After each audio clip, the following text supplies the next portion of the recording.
We have had him on the panel so many times, but I love bringing some Fred Ingram with the American Federation of Teachers on with us. And we are back here at CBC. How you doing, sir? We are. I'm good. How are you? I'm good. Now, you were spitting bars in our very first interview years ago. Yeah. You got something that you can spit today? Oh, listen. No? What you listening to? What's the playlist looking like? Listen, the playlist is still Kendrick Lamar for me. You know, yeah. I'm straight on Kendrick, you know, and he's still doing his thing, still at the top of my list. And, you know, he did the diss track a while back, and I still believe they not like us. So. All right, so we on Team Kendrick. We gonna move away from that, but I want to talk to you about education. Right. Because when you talk about one of the agencies that's really under direct attack under this administration is education. Yeah. From the removal, the erasure of everything. Yeah. So under this administration, what we see happening, how do you sum up the state of education? Well, listen, let me first tell you that our teachers are out there doing the work of God with our students. Okay. They are really under duress. Yeah. They're under stress, and they are not appreciated in the way that we should take care of our teachers. They're underpaid and overworked, but they love kids. They love our communities. They love families, and every kindergarten, every first grader and second grader out there has got a good, qualified teacher in front of them. We just need to support these people who are doing this work. And unfortunately, we have an administration and we have some governors around this state, around this country, who have not taken education seriously by putting an unqualified person who is defunding the Department of Education every day. Linda McMahon, right?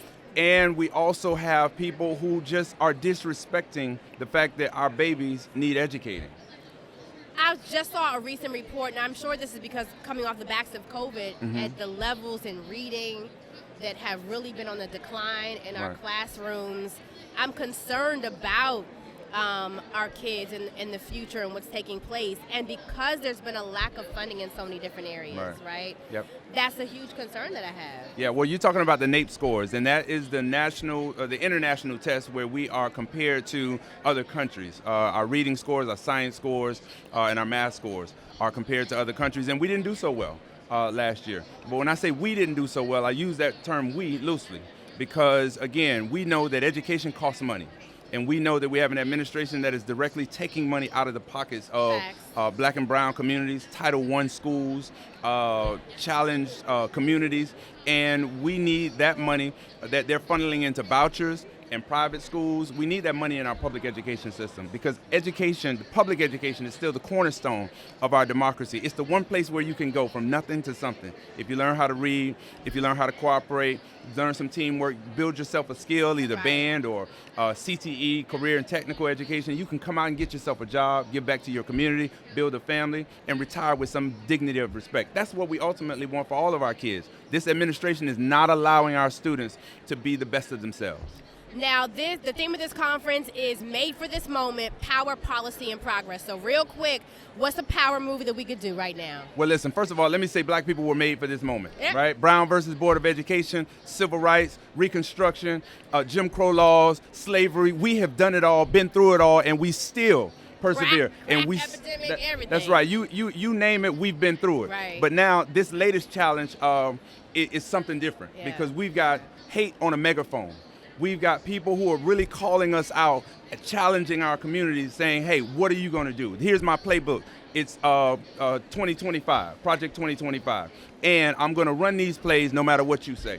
And we've got to block and tackle like we have never before. And so we've got to organize ourselves. We got to tell the truth. We got to stay off social media unless you're reading and telling the truth. And we have to organize every family. We've got to organize every block. Yeah. We've got to organize every school board. And we've got to vote at the end of the day. Voting is at the end, but it is something that we have to do. But we've got to be educated before we get there. And we've got to tell everybody, whether you're in the barbershop, like my mom used to say, if you're in the beauty parlor, if you are in the grocery store, we've got to have these hard conversations about what's really happening in our community, in our society. There are forces that are against us, that are pulling the levers of powers that are trying to set black people back. And we can't allow that to happen. Let's hit progress really quickly. 2026, you got elections coming up. We do.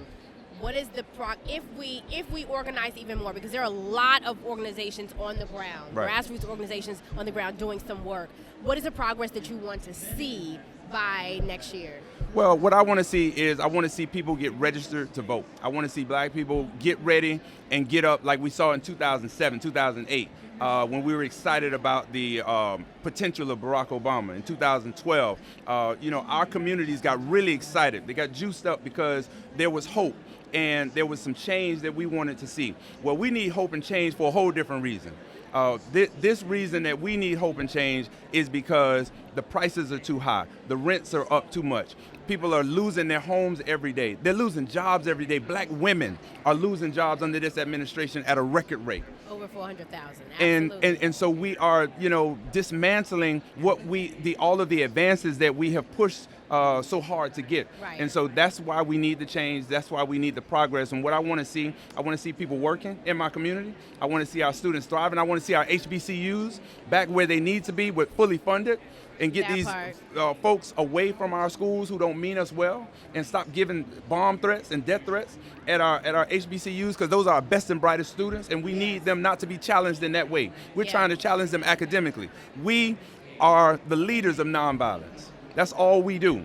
We talk, and we get to a microphone and we get to a megaphone and we speak truth to power, but we don't mean any other community any harm. So don't come and do our schools. We don't have time for that. That's right. Don't do our schools and our families any harm. Lastly, what is the one policy agenda that you feel that is so critical that we also need to pay attention? And there's so many, but let me just get one before you go. One policy move that you think we need to push for. Well, let me go to healthcare, because healthcare is going to impact our public school system unlike never before. In Florida, we have a governor and a surgeon general who says they want to cancel vaccines for our babies. Yep.